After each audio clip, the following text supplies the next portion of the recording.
वसुदेवसुतं देवं कंसचाणूरमर्दनं देवकी परमानन्दं कृष्णं वन्दे जगद्गुरुम्।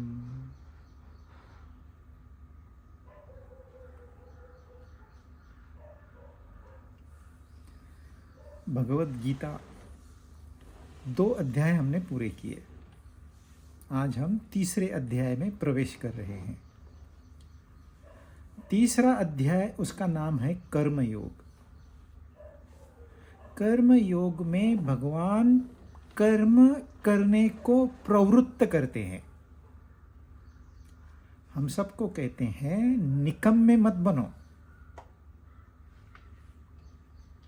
कर्म करने के क्या फायदे हैं और कर्म न करने के क्या नुकसान है। कर्म का क्या महत्व है हमारे जीवन में, क्यों करें कर्म, क्या कोई कर्म का उद्देश्य भी है।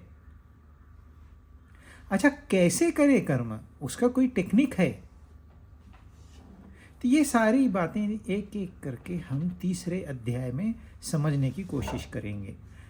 परंतु यदि दूसरा अध्याय हमें बिल्कुल भूल गया है तो तीसरा अध्याय हमें इतना आसानी से समझ में नहीं आएगा।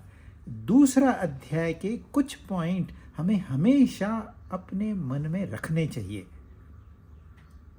कि हुआ क्या दूसरे अध्याय में, क्योंकि दूसरा अध्याय सबसे महत्वपूर्ण अध्याय है। तो दूसरे अध्याय में हुआ यूं, अर्जुन सीधी बात करता है कि भाई ये गुरु खड़े हैं, इनको मैं जान से मार दूं। गुरु की तो पूजा करते हैं, भगवान कहते हैं मार दे इनको। पितामह जिनकी गोद में मैं पला बड़ा, क्या उनको खून कर दूं उनका? ये तो पाप है, ये तो नरक का रास्ता है, मैं युद्ध नहीं करूंगा। जबकि भगवान कहते हैं उठ अर्जुन, युद्ध को तैयार हो जा। अर्जुन कहता है मैं युद्ध नहीं करूंगा, इससे तो अच्छा है मैं संन्यास ले लूं, मैं भिक्षा मांग के खाऊंगा। अब अर्जुन कोई मामूली इंसान नहीं है, वो महायोद्धा है, वो क्षत्रियों में सर्वश्रेष्ठ क्षत्रिय है। युद्ध करना तो उसका पैशन है। क्या पहली बार तो अर्जुन युद्ध नहीं कर रहा, कई युद्ध वो जीत चुका है, कभी हारा नहीं। और यदि वो युद्ध से भाग जाता है तो क्या अर्जुन कभी चैन से जी पाएगा? इसके स्वभाव में है ही नहीं। तो ये तो अपने ही स्वभाव के विपरीत जाना चाहता है, क्योंकि अर्जुन को मोह ने ग्रास लिया है, इसलिए उसकी बुद्धि काम नहीं कर रही। वो स्वयं एडमिट करता है इस बात को। तो अर्जुन की स्थिति भगवान को भली भांति पता है कि भाई अर्जुन की साइकोलॉजी क्या है, अर्जुन की फिलॉसफी क्या है, अर्जुन की बुद्धि इस वक्त कैसे काम कर रही है। तो ऐसे नहीं करेंगे भगवान कि हाँ तुझे नहीं करना है तो छोड़ दे, मैं भी नहीं करता हूं। क्योंकि भगवान का तो कर्तव्य है, वो अपना कर्तव्य निभाएंगे। तो वो अर्जुन को सबसे पहले ये विवेक कराते हैं कि इसमें मरने वाला क्या है और न मरने वाला क्या है, मारने वाला क्या है और न मारने वाला क्या है, यह शरीर क्या है, यह शरीरी क्या है, यह सत्य क्या है, यह असत क्या है, यह विनाशी क्या है, यह अविनाशी क्या है। इस बात को वो अर्जुन के सामने इतनी सुंदर सा, कोई कॉम्प्लिकेशंस नहीं, उन्होंने न महात्मा न ब्रह्म न ये न वो कोई बड़ी बड़ी बातें नहीं की। एक छोटा सा विवेक बताया होता क्या है हम लोगों के साथ में, आप देखिए, जो विनाशी है उसको लेके हम दुखी हैं। आपके हाथ में आइसक्रीम का कप है, आप किसी से बात कर रहे हो, उसके हाथ में आइसक्रीम का कप नहीं है। अब बातों बातों में आइसक्रीम का कप, वो आइसक्रीम पिघल गई, गर्म हो गई, अब वो खाने योग्य नहीं है। और आप रो रहे हो, मेरी आइसक्रीम चली गई, मेरी आइसक्रीम चली गई। आइसक्रीम का जाना पहले ही निश्चित था।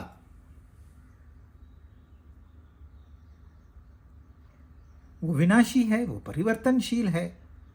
तो परिवर्तन होना इनएविटेबल है, इसको कोई नहीं रोक सकता। अच्छा, जो बदल रहा है उसको स्वीकार करने की बजाय हम क्या करते हैं, एक बात हम दुखी होते हैं, दूसरी बात हम उसको बचाने की कोशिश करते हैं। अरे आइसक्रीम पिघल जाएगी, यूं करो, वो करो, वो करो। सबसे अच्छा खा लो।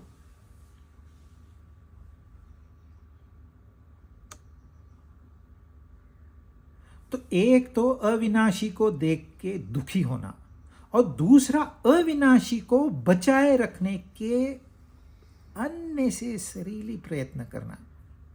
आपके प्रयत्नों से कोई मरने वाला बचेगा नहीं। आपने अपना कर्तव्य कर्म निभाना है। डॉक्टर ने कहा नहीं हॉस्पिटल एडमिट करो, आपका काम है हॉस्पिटल एडमिट करो, that's the end of it. Fee भरनी है, फी भरनी है, कुछ टेस्ट करवानी है, टेस्ट करवानी है। परंतु जो विनाशी है उसके लिए आप रोते बैठे हो, और मैं बचाऊंगा, मैं बचाऊंगा। ये खामखा मैं का उसमें कोई रोल ही नहीं है। ये प्रकृति की एक धारा चल रही है, इसे आप रोकने वाले नहीं हो। कौन हो, क्या काबिलियत रखते हो? तो अर्जुन का यही हाल हुआ। वो जो विनाशशील है उसको देख के वो रो रहा है।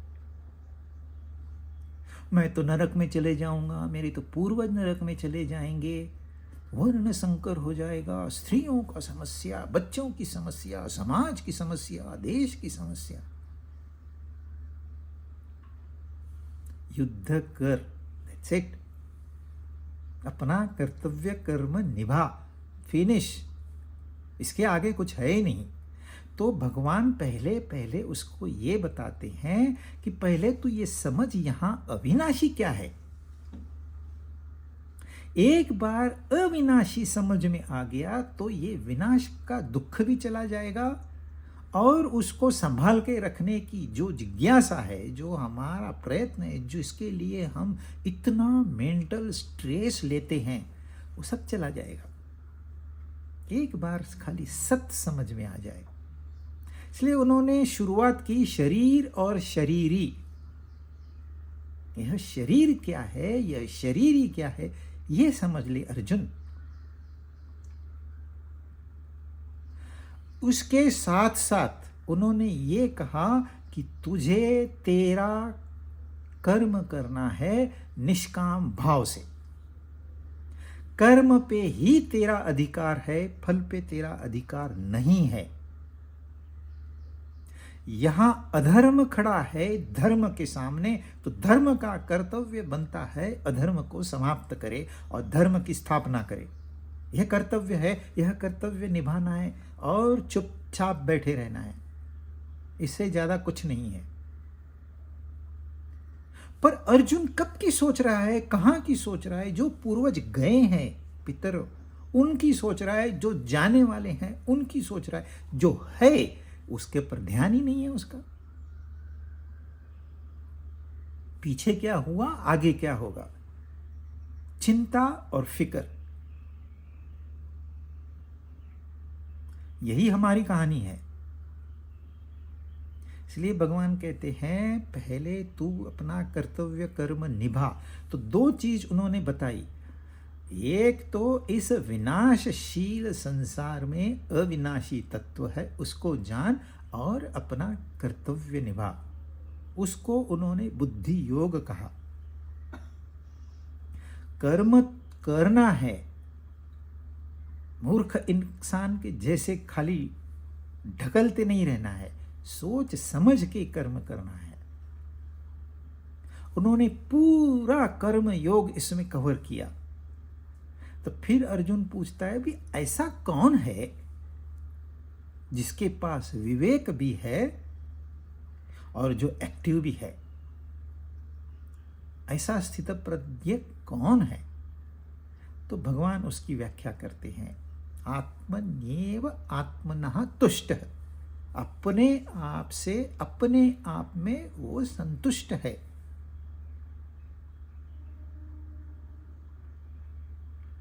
तो हमारे लिए ये महत्वपूर्ण है कि हम समझें कि हमें अपना कर्तव्य निभाना है, इसके लिए हम यहाँ हैं।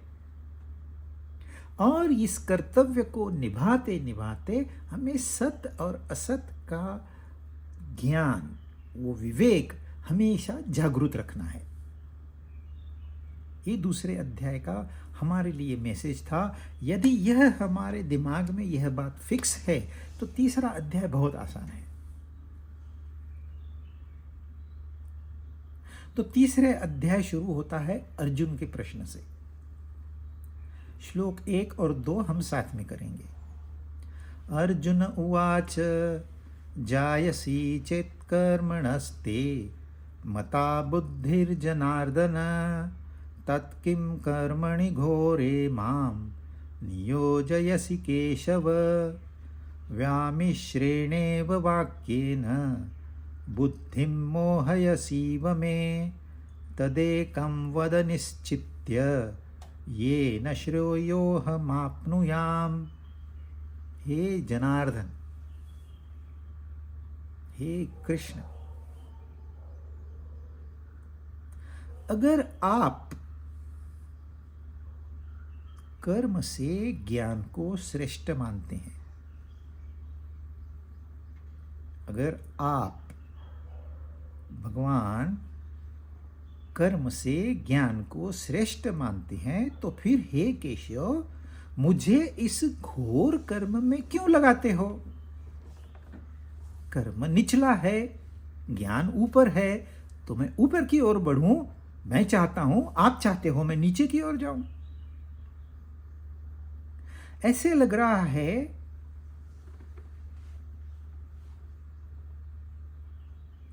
कि आपके वचनों से मेरी बुद्धि मोहित सी हो रही है। आप अपने शब्दों से मानो मुझे मोहित कर रहे हो, मोह में ढकेल रहे हो। अतः आप निश्चय करके उस एक बात को बताइए मुझे, जिससे कि मैं कल्याण को प्राप्त हो जाऊं। है ना? अब अर्जुन की आर्ग्यूमेंट देखो। उसका ये मानना है कि कृष्ण ने ऐसे कहा है कि कर्म से ज्ञान श्रेष्ठ है। कृष्ण ने ऐसे नहीं कहा है। और फिर इस घोर कर्म में, अरे युद्ध कोई आसान बात होती है क्या? वहां खाड़ी में युद्ध हुआ है तो यहां लोगों की कतारें लग गई है। तो युद्ध कोई आसान नहीं होता। तो आप युद्ध में इस घोर कर्म में मुझे लगा रहे हो, जबकि कर्म कनिष्ठ है।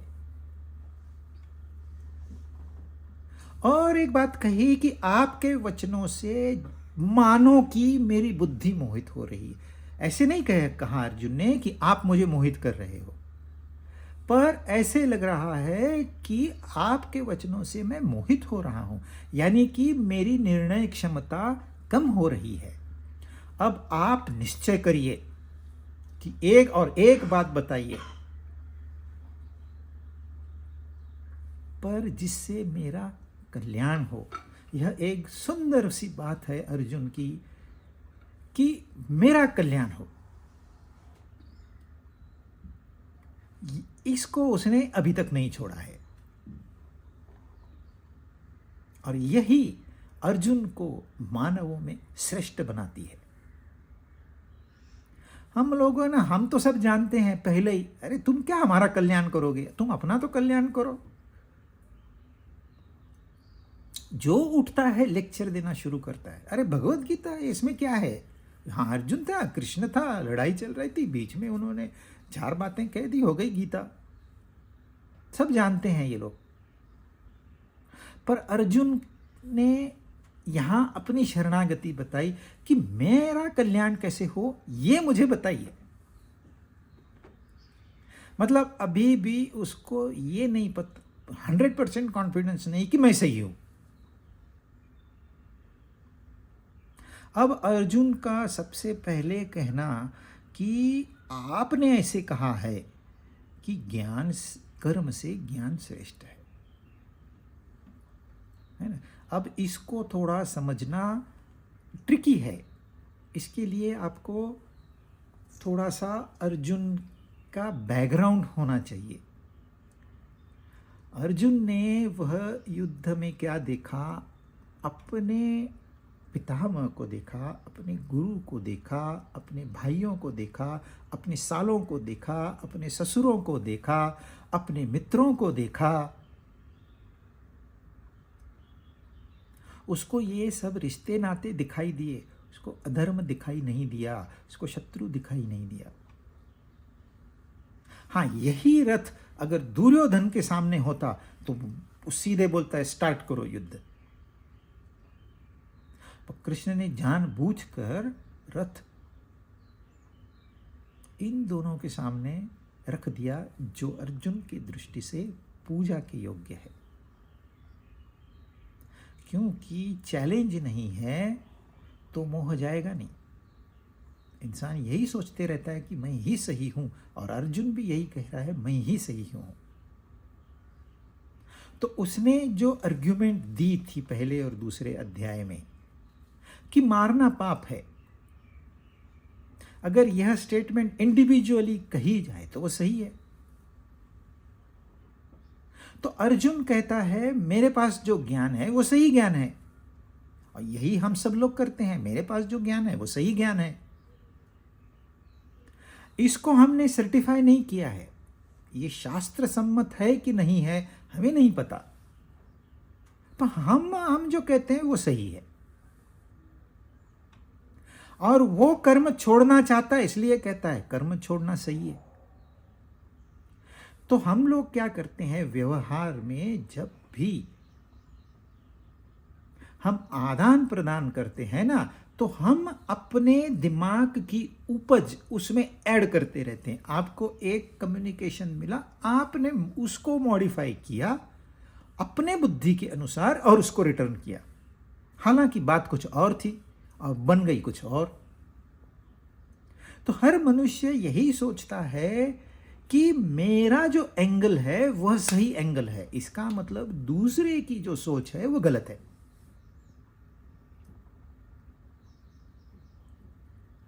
तो यहां 4 बातें समझनी है। एक तो है सकाम कर्म। सकाम कर्म यह स्वार्थ प्रेरित होता है, मुझे चाहिए, ये मैं उसमें घुसा दिया रहता है जबरदस्ती।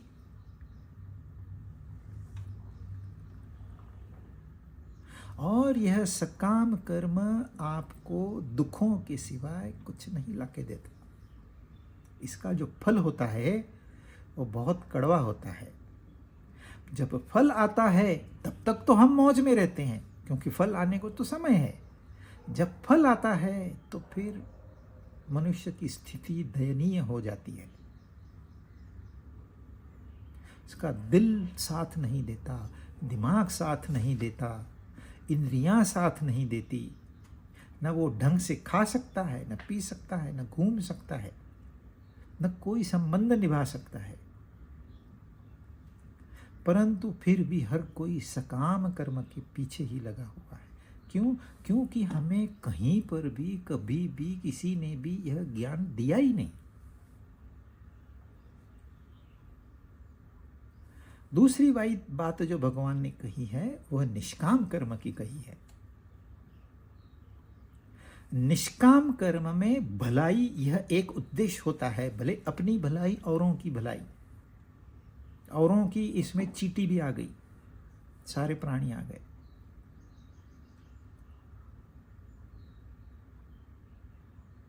मांस मच्छी खाने वाले भी प्राणियों की सुरक्षा में लग जाते हैं यह ज्ञान प्राप्त होने पर।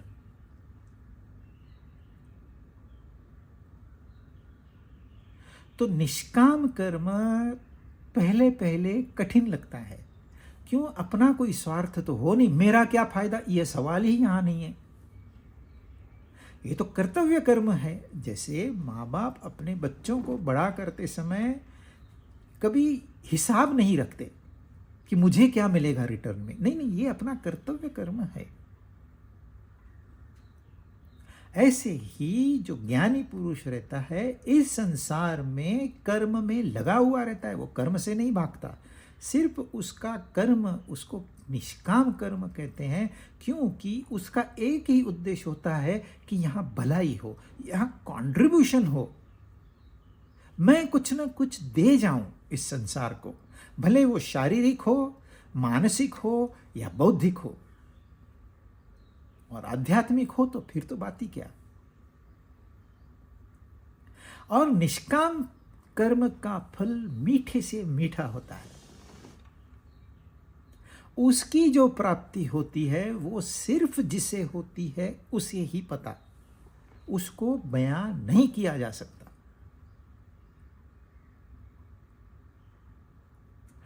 तीसरी बात है ज्ञान की।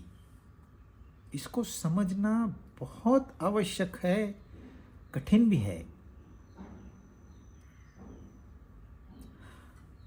क्रिसमस था, किसी ने क्राइस्ट पे लेक्चर दिया। बेचारे क्राइस्ट की कोई गलती नहीं थी, उसको सूली पे चढ़ा दिया, उसके पैर में कील ठोकी गई, कितना दर्द बेचारे को। फिर भी क्राइस्ट कहता है परमात्मा इन्हें माफ कर दो। तालियां। अब आपने ये बात कही कि बहुत दर्द हुआ क्राइस्ट को, क्या आप वहां मौजूद थे? क्या क्राइस्ट ने ऐसे कहा, अरे बाप रे बहुत दर्द हो रहा है मुझे, बहुत दर्द हो रहा है, ऐसे कहा? शांत रह के क्राइस्ट ने किया, हे भगवान इन्हें माफ कर दो, ये नहीं जानते ये क्या कर्म कर रहे हैं, ये पाप कर्म कर रहे हैं, ये इन्हें पता नहीं है, तो इनको माफ ही कर दो। आपने कहीं तो पढ़ा, उसमें मिर्च मसाला भरा, अपने दिमाग में कुछ उपजें की, उसमें ऐड की, उसको प्रेजेंटेबल बनाया, सुंदर सा वातावरण निर्माण किया, एडवर्टाइजमेंट करके पब्लिक इकट्ठा की, लेक्चर ठोक दिया। यह है ज्ञान, परंतु यह ज्ञान आता है अज्ञान की कैटेगरी में। इससे अच्छा लेक्चर तो अर्जुन ने दिया है। आप देखिए इंडिपेंडेंटली, यदि आप जिसे भगवत गीता का अता पता नहीं, उसको चैप्टर 1 बताइए, बोलेगा अर्जुन बड़ा ज्ञानी है, उसे पता है लोगों को मारने से क्या होता है, उसको आगे वो देख सकता है फ्यूचर में। अर्जुन बिल्कुल सही है। तो यह जो ज्ञानी लोग रहते हैं, सो कॉल्ड ज्ञानी, इनका ज्ञान बोरोड ज्ञान है, यह उधार लिया हुआ ज्ञान है, यह अनुभवजन्य ज्ञान नहीं है। उनके पास प्रेजेंटेशन की स्किल है, उसका वो कमर्शियल यूज करते हैं, वो प्रोफेशन है, वो इस गीता को बेच के कमाई कर रहे हैं। और इसी प्रकार का ज्ञान अर्जुन के पास भी है। देखिए, आप बगैर अपने नंगे पैर कभी चला नहीं रास्ते पे, कभी कंकड़ पत्थर आपको चुभा नहीं, आपके पैर में कभी कांटा नहीं गया, आप कार से आते हो, कार से जाते हो, आपको क्या पता कील ठोकने से क्या दर्द होता है। कभी कहीं महसूस तो करो, उस दर्द को अनुभव तो लो।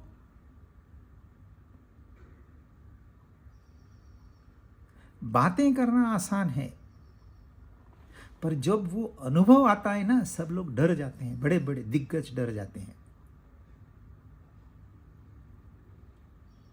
तो अर्जुन को भी ज्ञान है और उस ज्ञान को अर्जुन श्रेष्ठ बता रहा है। इतना ही नहीं, वो कह रहा है भगवान आपने कहा ज्ञान कर्म से श्रेष्ठ है।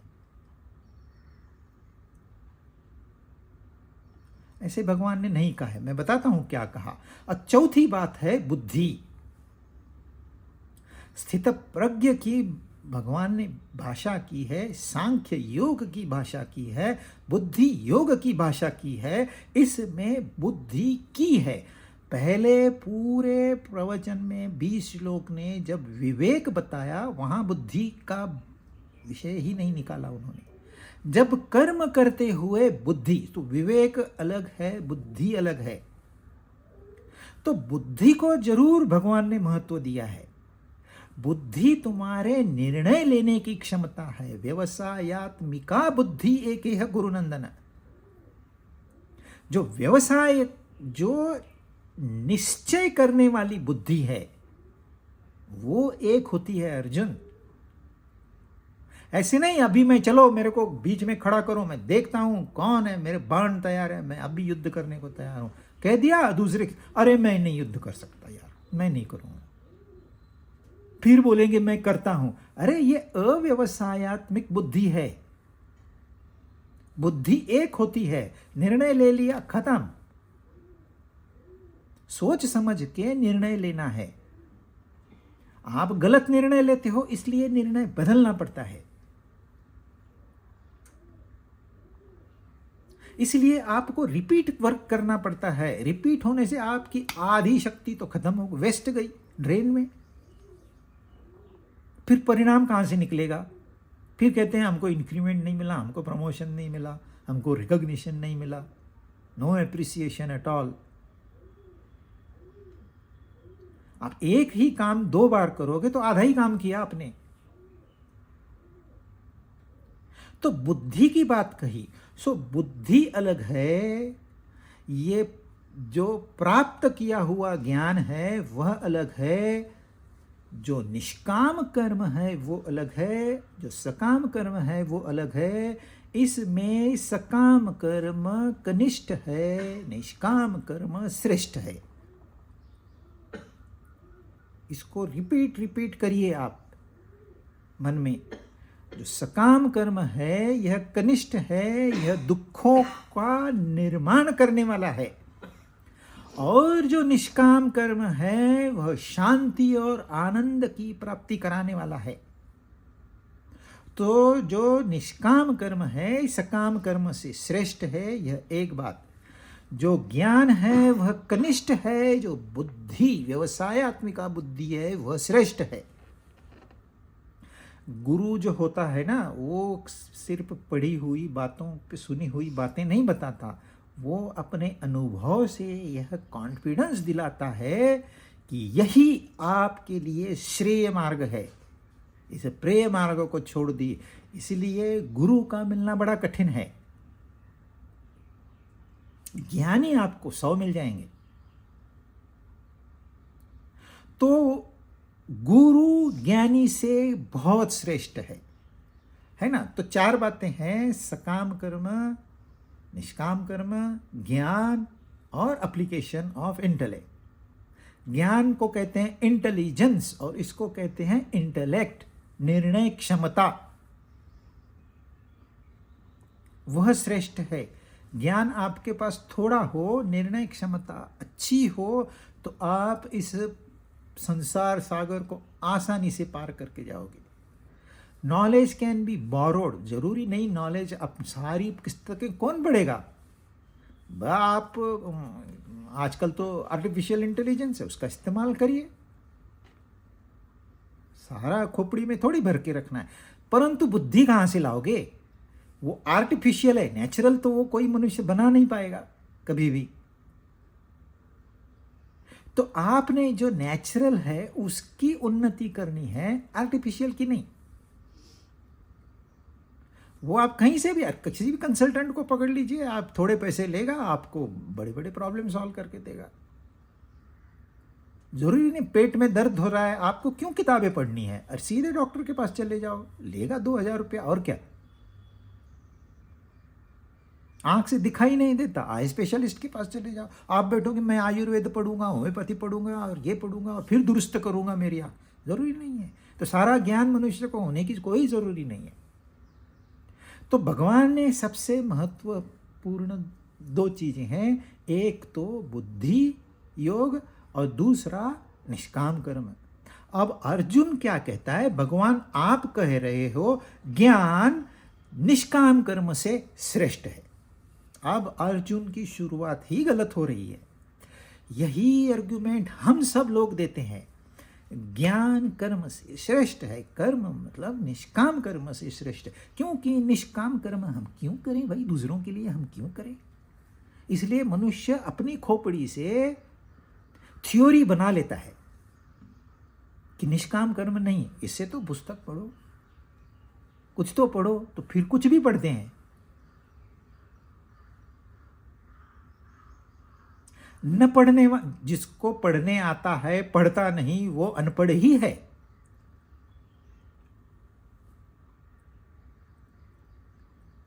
पर क्या पढ़ना,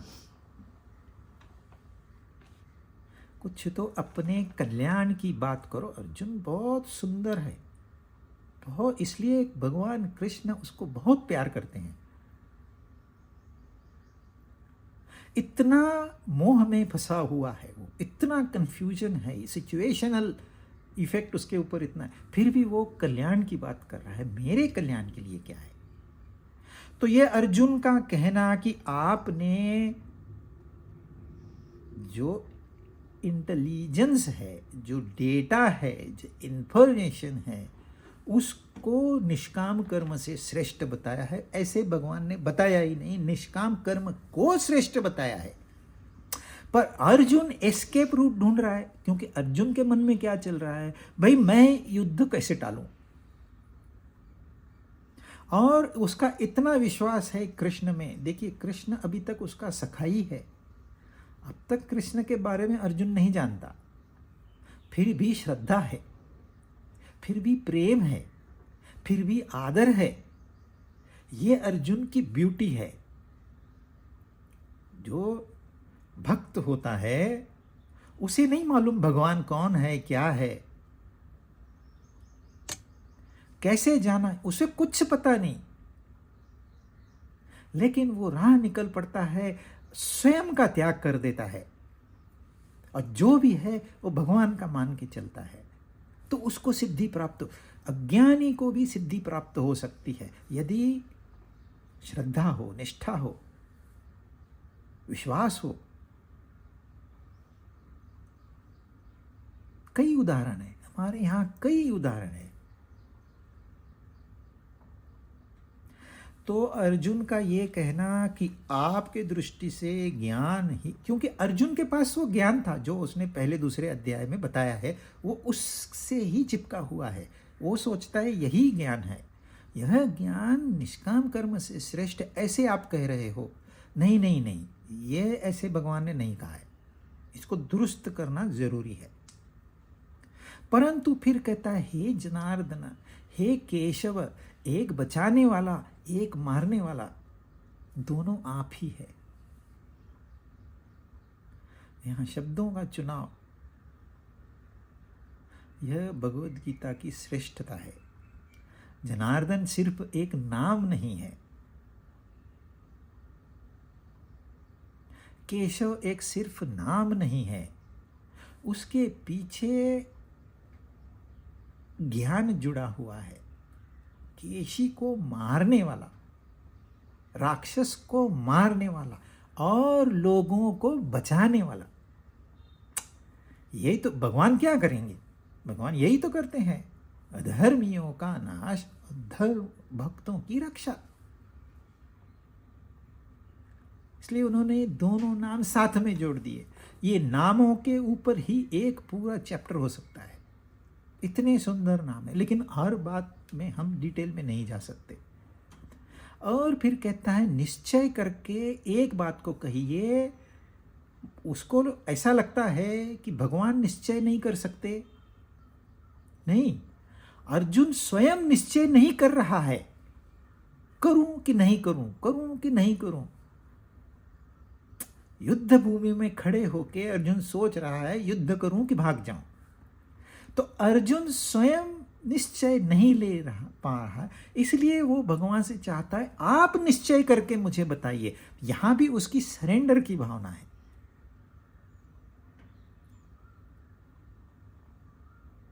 मतलब उसका विश्वास है कौन? मित्र है। वो नहीं जानता कि भगवान है, वो नहीं जानता कि इनके पास सारा ज्ञान उपलब्ध है, वो नहीं जानता कि इनके पास शक्तियां हैं, पर फिर भी विश्वास है। ये साधक के, भक्त के लक्षण है। आध्यात्मिक मार्ग आपको सीधे सीधे ये ले भगवान ये देख ऐसा नहीं बता सकता। भगवान बताएगा ही नहीं। कोई गुरु आपको भगवान के दर्शन नहीं करा सकता। अगर दर्शन होने हैं तो आप अपने अंदर में खुद करोगे, स्वयं करोगे, बाहर कुछ नहीं मिलने वाला। ये बाहरी बातें इसलिए है कि इससे तंग होके आप अंतर्मुखी हो जाओ, और कोई इसका पर्पस नहीं है। सारी बाहरी बातें तब आपको फोल लगी कि अरे क्या इतना हल्ला गुल्ला क्यों कर रहे हैं धर्म को लेके लोग। परंतु वो मार्ग है, नहीं तो आप सोचोगे ही नहीं। समस्या नहीं है तो सोचोगे भी नहीं।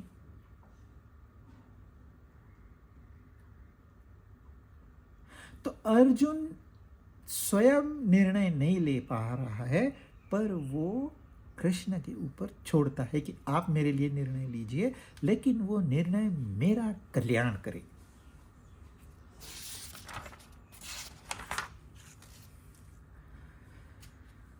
तीन, श्री भगवान उवाच लोकेस्मिन् द्विविधा निष्ठा पुरा प्रोक्ता मया नघ ज्ञानयोगेन सांख्यानां कर्मयोगेन योगिनां।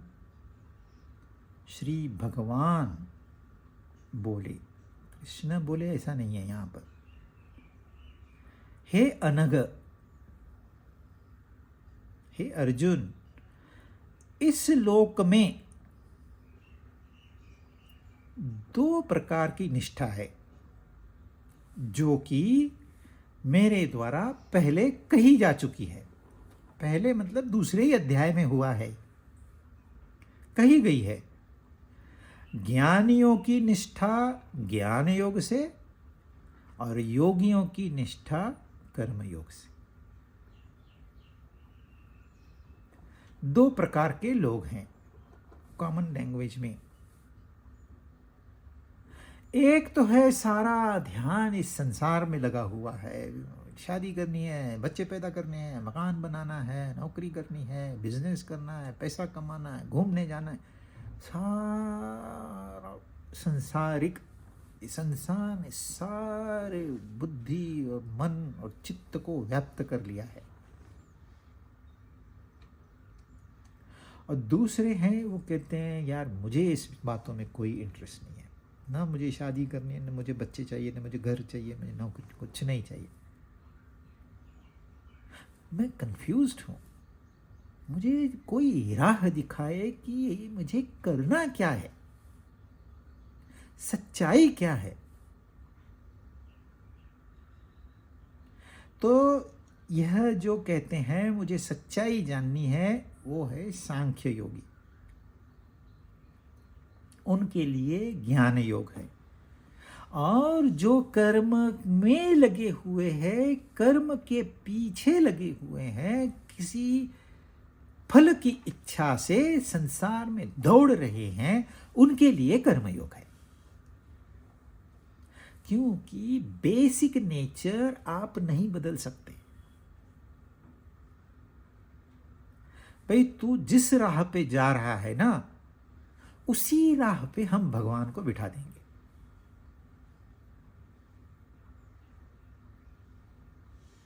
तू मंदिर जाता है, मंदिर में भगवान को बिठा देंगे। तू कैसीनो में जाता है ना, कैसीनो में हम भगवान को बिठा देंगे। ऑफिस जाता है, ऑफिस में भगवान को बिठा देंगे। पार्टी में जाता है, पार्टी में भगवान को बिठा देंगे। इंडिया में इतने सारे भगवान क्यों हैं? क्या वाकई में ये सारे भगवान है जिस अर्थ से यहां कहा है कि श्री भगवान उवाच? नहीं, ये सारे मानव निर्मित भगवान है। यह जो शक्तियां प्रदर्शित हो रही है इस प्रकृति में, हर एक शक्ति को उन्होंने भगवान का रूप दिया है। और हमारी जो कामनाएं हैं वो डाइवर्स है। मेरे मन में क्या चल रहा है, आपके मन में क्या चल रहा है, ये अलग अलग है। हमारी सोच अलग है, हमारी वासनाएं अलग है, हमारी निष्ठाएं अलग है, हमारे कर्म अलग है। तो उस राह में उस प्रकार की शक्ति को भगवान के रूप में उन्होंने स्थापित किया, ताकि जहां आप जाओ उसी के दर्शन करो।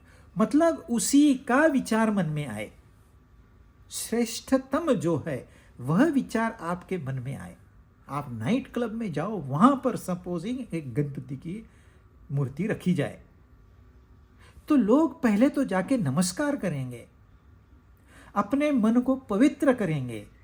और जब अपना मन पवित्र हो गया तो भले आप पार्टी में एक तरह से एंजॉय कर रहे हो, पर दूसरी तरह से आप वहां जुड़े हुए हो, भलाई से जुड़े हुए हो, तो आपके हाथ से पाप कर्म नहीं होगा।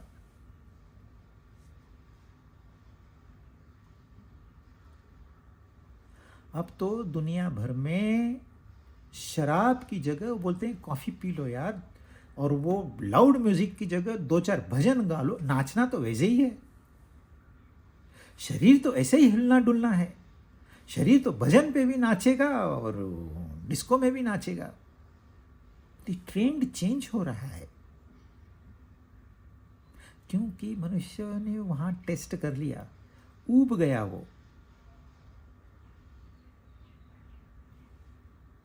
उसको पहले बताया गया यहाँ तुझे खुशी मिलेगी, वो बेचारा खुशी की तलाश में है।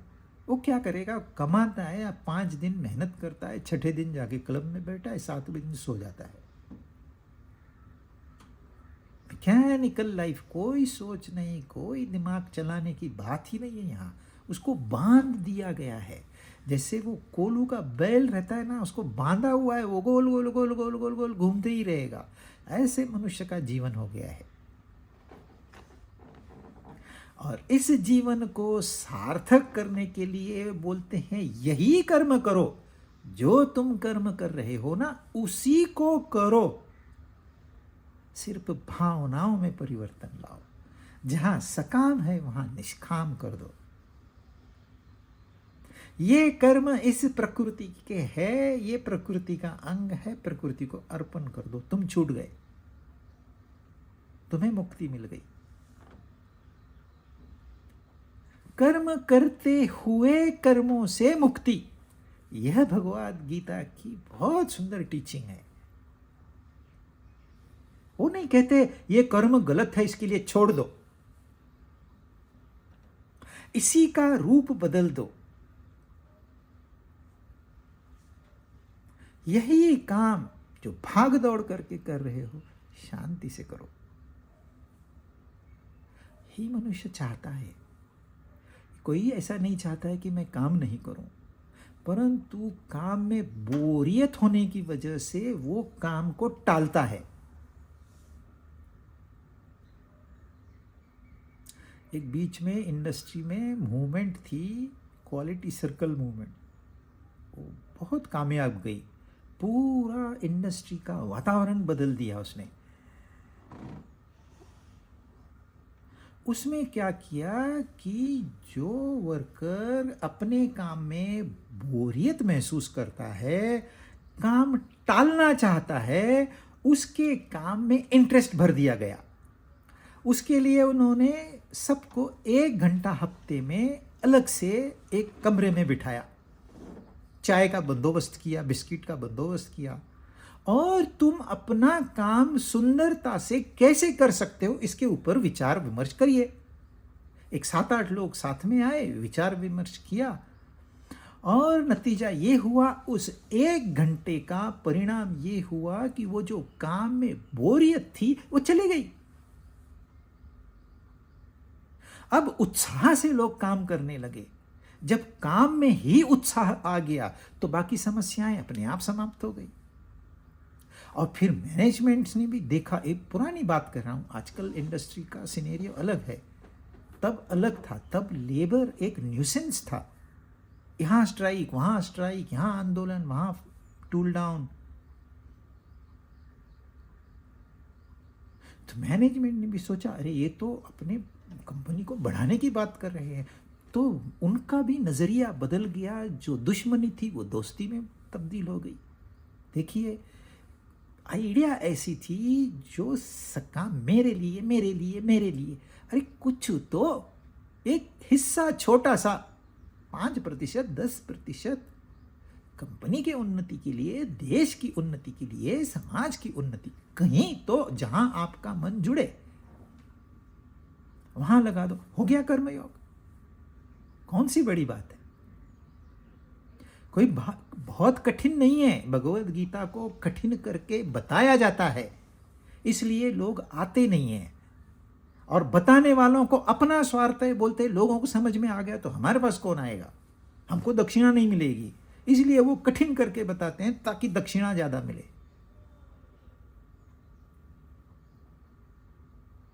एक छोटा सा परिवर्तन, सोच में परिवर्तन जब ला देता है तो क्रांति हो जाती है। अपने जीवन की मैं बात कर रहा हूं, बाहर की छोड़ दो। जब आपने ठान लिया, नहीं यार ये क्या रोजमर्रा के सेम रूटीन, कुछ तो मुझे नया करना चाहिए, बस ये एक विचार आपके जीवन में परिवर्तन ला सकता है। एक भगवत गीता का श्लोक यदि जिया जाए तो जीवन में अमूलाग्र पैराडाइम शिफ्ट। यही आइडिया है कर्म योग की, और यही दूसरे अध्याय में भगवान ने बताया, लेकिन वो हमको समझ में नहीं आता है। इसके लिए कंटिन्यूअस अभ्यास चाहिए। रोज कम से कम 1 घंटा मूलभूत बातें हैं उनका मनन करना चाहिए, जो बेसिक है। और सेम थिंग ज्ञान योगी के लिए, ज्ञान जो ज्ञान के पीछे पड़ा है उसको भी ज्ञान स्वरूप बदलना है। उसने भी सेम आइडिया वहां लगानी है, क्योंकि ज्ञान से भी मनुष्य ऊब जाता है। कभी कभी पुस्तकें पढ़ पढ़ के बुद्धि साथ देना छोड़ देती है, सर दर्द होने लगता है, मनुष्य थक जाता है। कुछ किया नहीं फिर भी थक गया, उत्साह समाप्त हो जाता है। जाओ यार, घूम के आओ, सिनेमा देख के आओ।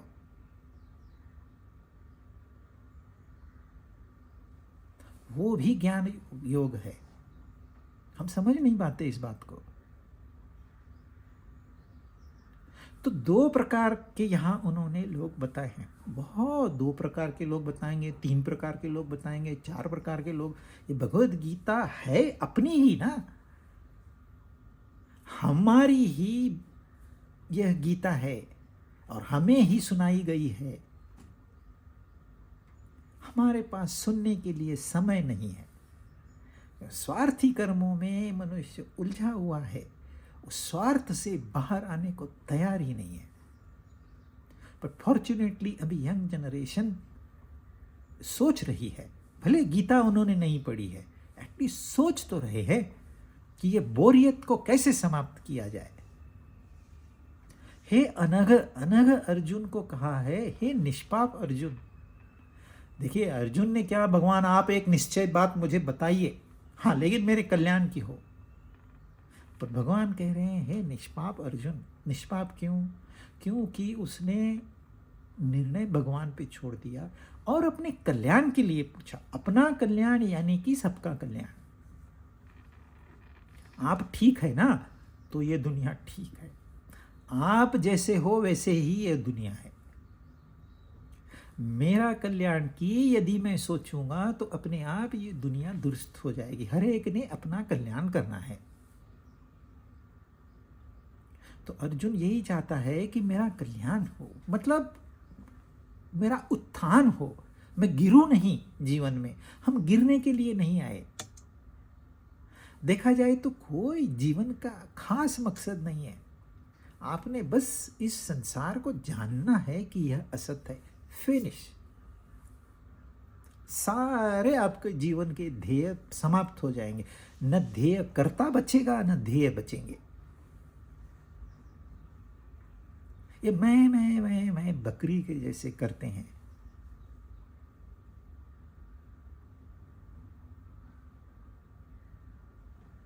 तो हे निष्पाप अर्जुन, अनघ,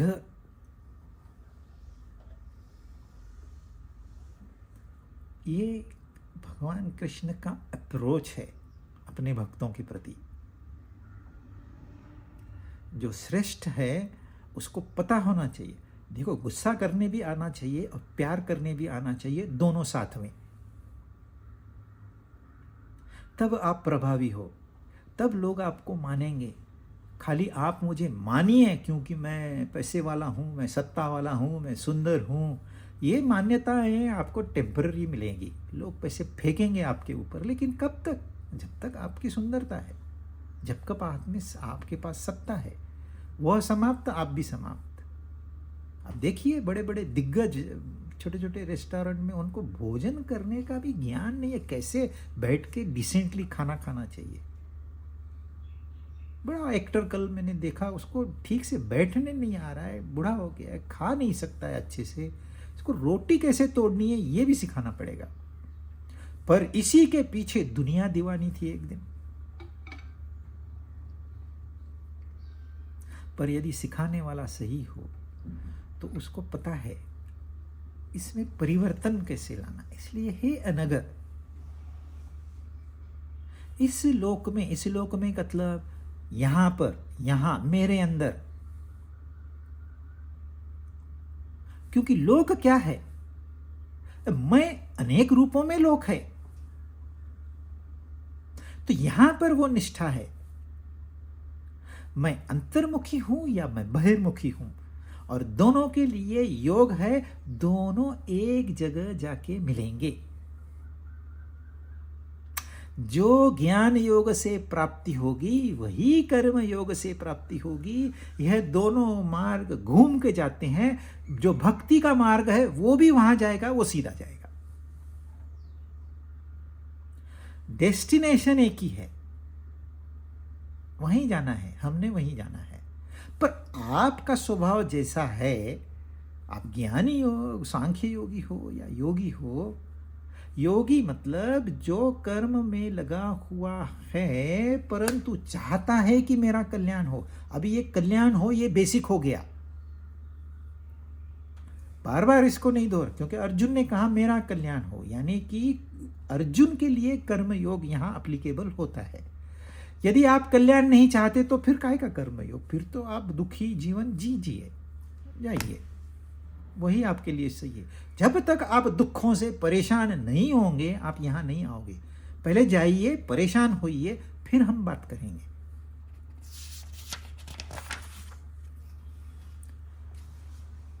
न कर्मणामनारंभात् नैष्कर्म्यं पुरुषोश्नुते न च संन्यसनादेव सिद्धिं समधिगच्छति। पुरुष यानी कि मनुष्य कर्मों का आरंभ किए बिना नैष्कर्म्य को अनुभव नहीं कर सकता। अब ये थोड़ा सा ट्रिकी है, निष्कर्मता। अब ये हमारे लिए तो नया शब्द है, भले अर्जुन को इसका ज्ञान था, लेकिन हमें तो समझना पड़ेगा। और कर्मों के त्याग मात्र से, यानी कि कर्मों से, युद्ध से भाग जाने से कोई सिद्धि को प्राप्त नहीं हो सकता।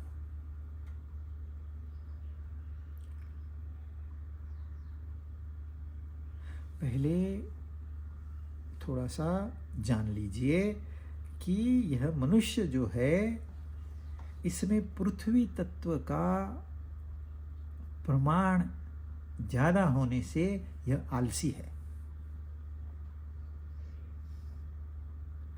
यह काम को टालना चाहता है।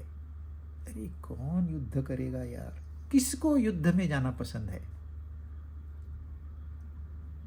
ऑफिस जाना किसको पसंद है? किसको भी पसंद नहीं है आज के दिन में।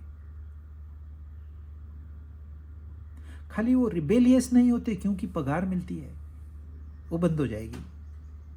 पगार मिलती है तो हम दिखावा कर सकते हैं, पगार ही नहीं मिलेगी तो दुनिया को क्या दिखाएंगे। निकम्मे व्यक्ति की तो कोई वैल्यू नहीं होती, परंतु भले मनुष्य बाहर से कर्म करता हो, वह अक्रियता उसमें भरी हुई है, वो काम को टालना चाहता है। तो एक तो है जो काम करना नहीं चाहता, फिर उसको इंसेंटिवाइज किया जाता है, उसके अंदर में कामनाओं को भर दिया जाता है। यहां एक कंपनी में पुरानी बात है, प्रोडक्टिविटी बढ़ ही नहीं रही। कितना कंपनी ने बहुत अलग अलग एक्सपेरिमेंट किए, बढ़ नहीं रही। तो किसी ने उनको सजेशन दिया, जहां से सारे वर्कर आते जाते हैं ना वो कैंटीन में, उसके बाजू में एक शोकेस बना दो, वो शोकेस में सुंदर सुंदर आर्टिकल रख दो। और उन्होंने वैसे किया, वैसे करते ही प्रोडक्टिविटी बढ़ गई। अब क्यों बढ़ी प्रोडक्टिविटी? क्योंकि लोगों ने आर्टिकल देखा, पसंद आया, उसकी कीमत देखी, अपनी जेब टटोली, यह चाहिए तो सही पर मैं ले नहीं सकता, तो उन्होंने ओवर टाइम करना शुरू कर दिया। कहीं से हमारी इनकम बढ़ी, वहां प्रोडक्टिविटी लिंक्ड इंसेंटिव स्कीम थी, इसलिए प्रोडक्टिविटी बढ़ गई।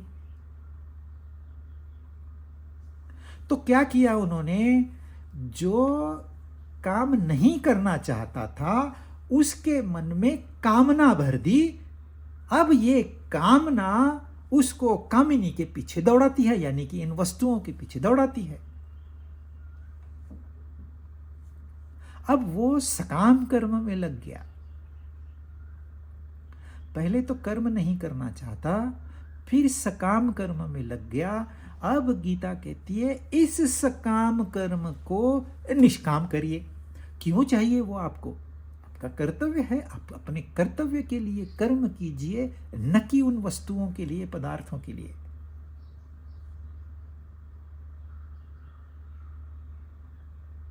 आप मनुष्य हो, मानवता आपका धर्म है, आपको बुद्धि दी गई है, आपको दिल दिया गया है, आपको इंद्रियां दी गई है, ये सब किस लिए?